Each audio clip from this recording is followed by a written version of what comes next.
Presentation యూనిట్లో last topic ఇదేంటంటే different layers ఉంటాయి కదా, ఆర్ అబ్స్ట్రాక్షన్స్ అంటారు. At which knowledge is enclosed in system. అయితే నాలెడ్జ్ అయితే ఎంక్లోజ్ అయ్యి ఉన్న సిస్టంలో దాని ఆ నాలెడ్జ్కి డిఫరెంట్ లేయర్స్ ఉంటాయి, అబ్స్ట్రాక్షన్ ఉంటాయి.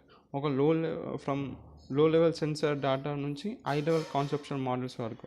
సో ఈ అన్ని లెవెల్స్ అండర్స్టాండింగ్ చేసుకోవడం చాలా ఇంపార్టెంట్, ఒక క్రూషియల్. ఒక ఎఫెక్టివ్ నాలెడ్జ్ రిప్రజెంటేషన్ రీజనింగ్ సిస్టమ్ను డిజైన్ చేయాలంటే. సో ఈ లెవెల్స్ ఆఫ్ రిప్రజెంటేషన్ అర్థం చేసుకోవాలి. అర్థమైందా? ఒక నాలెడ్జ్ అనేది ఎంక్లోజ్ అయ్యి ఉంటుంది సిస్టంలో. లెవెల్స్ ఆఫ్ రిప్రజెంటేషన్ అంటే ఏంటిది? డిఫరెంట్ లెవెల్స్ ఉంటాయి, అబ్స్ట్రాక్షన్ ఉంటాయి ఒక నాలెడ్జ్లో, ఒక సిస్టమ్ లోపల ఉన్న నాలెడ్జ్కి. సో ఒక లెవెల్ సెన్సర్ డేటా నుంచి హై లెవెల్ కాన్సెప్షన్ మోడల్స్ వరకు ఈ అన్ని లెవెల్స్ నువ్వు అర్థం చేసుకుంటేనే ఒక చాలా ఇంపార్టెంట్ అండ్ క్రూషియల్ ఒక నాలెడ్జ్ రిప్రజెంటేషన్ అండ్ రీజనింగ్ సిస్టమ్ని డిజైన్ చేయడానికి. ఒక effective knowledge representation and reasoning system design చేయాలంటే ఒక ఎఫెక్టివ్ అన్ని లెవెల్స్ని అర్థం చేసుకోవాలి. ఇప్పుడు ఆ కీ లెవెల్స్ అన్ని చూద్దాం. First implementation level. ఇంప్లిమెంటేషన్లో ఏముంటాయంటే ఒక ఫిజికల్ ఆర్ కాంపిటేషనల్ సబ్స్ట్రేట్ ఉంటుంది అనమాట, like hardware or neural network or data structure. Example వచ్చేసరికి binary storage of facts in database. అయితే ఫ్యాక్ట్స్ ఉంటాయి కదా, అవన్నీ ఒక బైనరీ ఫార్మాట్లో స్టోర్ అయ్యి ఉంటాయి డేటాబేస్లో. ఇది ఏం ఫోకస్ చేస్తుంది ఇంప్లిమెంటేషన్ లెవెల్? ఇంప్లిమెంటేషన్ అంటే ఇది తయారు చేస్తున్నాం. సో తయారు చేయడానికి ఏం కావాలి? ఫ్యాక్ట్స్ కావాలి. సో అంటే బైనరీ ఫార్మాట్లో ఉంటాయి, బైనరీ స్టోరేజ్ అయ్యి ఉంటాయి ఆ ఫ్యాక్ట్స్ అండ్ డేటాబేస్లో. ఇది ఏం ఫోకస్ చేస్తున్నాయి? ఎఫిషియన్సీ, స్టోరేజ్ అండ్ రిట్రీవల్ని ఫోకస్ చేస్తారు. ఇక లాజికల్ లెవెల్ వచ్చేసరికి నాలెడ్జ్ని రిప్రజెంట్ చేస్తాం ఒక ఫార్మల్ లాజికల్ స్ట్రక్చర్స్ లెక్క, ప్రొసిషన్లో కానీ ప్రిడిక్టర్స్ కానీ. లాజికల్ లెవెల్ అంటే రిప్రజెంటేషన్ కిందకి వస్తుంది. ఇప్పుడు చూడండి, ఇలా రిప్రజెంట్ చేస్తాం. ప్రిడికేట్స్ వాడడం ఇట్లా loves Johnny Mary in formal language, first order language. తర్వాత ఏం ఫోకస్ చేస్తుంది? ఫస్ట్ ఇంప్లిమెంటేషన్ లెవెల్, తర్వాత ఏం వస్తుంది? Logical level. ఇది ఏంటి? Reasoning, inference, consistency maintain. Conceptual ఏంటిది? ఏంటి? నాలెడ్జ్ని ఆర్గనైజ్ చేస్తాం ఎలా? కాన్సెప్ట్స్ పరంగా, ఫ్రేమ్స్ పరంగా, ఆంటాలజీ రిఫ్లెక్టింగ్ డొమైన్ స్ట్రక్చర్ అంటే రిప్రజెంట్ చేయడం. కాన్సెప్చువల్ అంటే రిప్రజెంట్ చేయడం. ఫస్ట్ ఇంప్లిమెంటేషన్ అయింది, తర్వాత ఎలా ఇంప్లిమెంట్ చేస్తున్నాం. ఫస్ట్ అందుకే ఫ్యాక్ట్స్ అన్నిటిని డేటాబేస్లో స్టోర్ చేసినాం బైనరీ ఫార్మాట్స్. అయితే లాజికల్ లెవెల్లో ఏ లాజికల్ ప్రిడికేట్స్ వాడి ఓకే ఎట్లా రిప్రజెంట్ చేస్తున్నాం లాజికల్ లెవెల్ అయిపోయింది. కాన్సెప్చువల్ అంటే నాలెడ్జ్ని ఆర్గనైజ్ చేస్తారు. ఒకసారి రిప్రజెంటేషన్ అయిపోయినా నాలెడ్జ్ ఒక మంచి విధంగా ఆర్గనైజ్ చేస్తావు. ఫ్రేమ్స్ వాడను, ఆంటాలజీస్ వాడు. ఎగ్జాంపుల్ పర్సన్ అనే ఒక ఫ్రేమ్ వాడి ఇట్లా స్లాట్స్ ఎట్లా రాస్తావు? ఫ్రేమ్ పర్సన్ అని రాసి ఇది కాన్సెప్చువల్.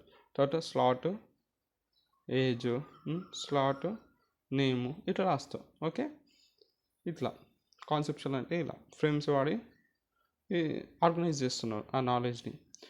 ఏం చేస్తారు? అబ్స్ట్రాక్షన్, మాడ్యులారిటీ, డొమైన్ మోడలింగ్ చేస్తారు.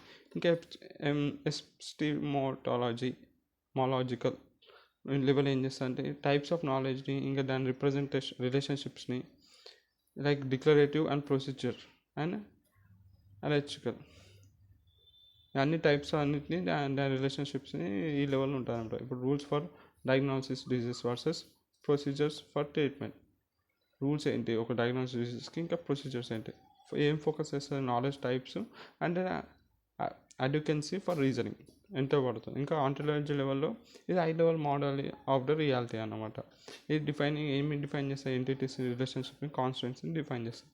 ఎగ్జాంపుల్ వచ్చేసరికి ontology with class person class animal. So person owns animal, it's an ontology పరంగా. ఏం ఫోకస్ చేస్తుంది? Sharing, understanding, interpretability. ఇంకా లింగ్విస్టిక్ లెవెల్, 6th లెవెల్ ఏంటి? నాలెడ్జ్ ఎక్స్ప్రెస్డ్ ఇన్ న్యాచురల్ లాంగ్వేజ్లో ఆర్ సిమాంటిక్ స్ట్రక్చర్స్లో. Examples వస్తే semantic representation John love Mary. Focuses human AI interaction and communications. ఇప్పుడు interaction between levels చూద్దాం.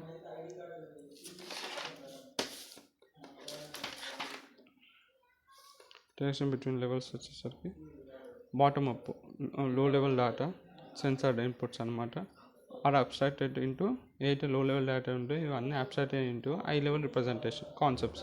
సెన్సార్ డేటా అంటే inputs అంటే ఆ కాన్సెప్ట్లోకి అబ్స్ట్రాక్ట్ అవుతుంది. ఆ టాప్ డౌన్ వచ్చినాకో హై లెవెల్ మోడల్స్ అన్ని గైడ్ చేస్తాయి interaction of level using ontologies to disambiguate sensor inputs. ఇక ట్రేట్స్ ఆఫ్ లోవర్ లెవెల్స్ అన్ని ఇంప్లిమెంటేషన్కి మనకు వస్తాయి. ప్రొడక్ట్ ఎఫిషియెంట్ బట్ ఎక్స్పెన్సివ్ కొంచెం లేకుంటుంది. హై లెవెల్స్ అన్నీ ఎక్స్ప్రెసివ్ ఉంటాయి కానీ కాంపిటేషన్ కాంప్లెక్స్ ఉంటుంది. ఒక ఎగ్జాంపుల్ తీసుకొని ఈ లెవెల్స్ అని చెప్తారు చూడండి. ఒక మెడికల్ డయాగ్నోస్ సిస్టమ్ ఒక ఎగ్జాంపుల్ తీసుకొని ఇంప్లిమెంటేషన్లో ఏమవుతుంది, పేషెంట్ డేటా అంటే డేటాబేస్లో రిజిస్టర్ డేటాబేస్లో స్టోర్ అవుతుంది. లాజికల్ లెవెల్ ఏమవుతుంది, రూల్స్ ఉంటాయి. Logical rule like if fever వచ్చిన ఒక yes then suspect infection equals true. So first implementation level ఏమవుతుంది, ఆ పేషెంట్ డేటాని స్టోరేజ్ చేస్తాం. తర్వాత లాజికల్ లెవెల్లో ఏమైనా రూల్స్ ఉంటే వాడికి ఫీవర్ వస్తే ఆ సస్పెక్ట్ ఇన్ఫెక్షన్ ట్రూ. కాన్సెప్షన్లో రిప్రజెంట్ చేస్తాం. ఫ్రేమ్ పేషెంట్ లెక్క, సిమ్టమ్స్ అండ్ డిసీజెస్ స్లాట్స్ లెక్క, ఫ్రేమ్స్ లెక్క పేషెంట్స్ ఫ్రేమ్స్. ఎపిస్టెమాలజీ ఏంటంటే డిక్లరేటివ్ నాలెడ్జ్ అంటే disease symptoms versus procedure knowledge, diagnosis steps. కాబట్టి ఆంటాలజీ అంటే ఒక మెడికల్ ఆంటాలజీ డిఫైన్ చేస్తాం infection as a sub class of disease. Linguistic వచ్చేసరికి ఒక natural language cure is like dog does the patient have an infection. Linguistic నిజంగా ఉందా, questions లెక్క. ఇది లింగ్విస్టిక్ లాస్ట్ లెవెల్.